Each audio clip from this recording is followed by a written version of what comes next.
Welcome to our channel. Today we how to download and install Cisco Secure Client for VPN access step by step clearly. To download and install Cisco Secure Client for VPN access, begin by navigating to your preferred web browser. In the address bar, type in the URL for the Cisco website.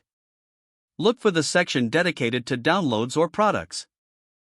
Locate the Cisco Secure Client application. Click on the download link for your operating system.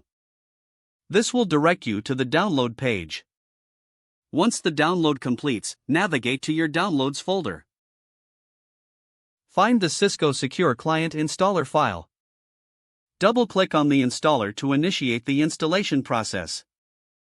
If prompted, select Run to begin. Follow the on-screen instructions to proceed.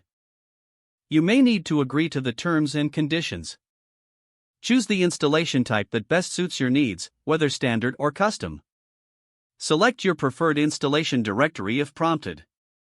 After making your selections, click on Install. The installation process may take a few minutes. Once complete, click Finish to exit the installer. Now, locate the Cisco Secure Client application on your desktop or through your Start menu. Double-click the application to launch it. You will be prompted to enter VPN connection details.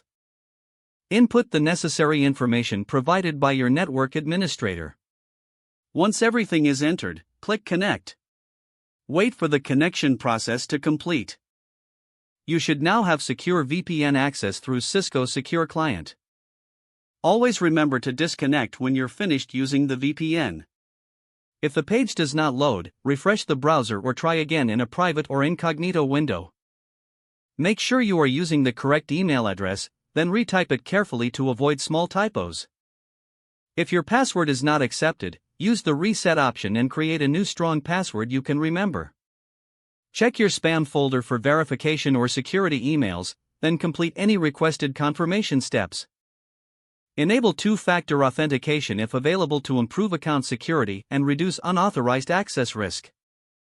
Don't forget to like this video and subscribe to our channel for more step-by-step tech guides.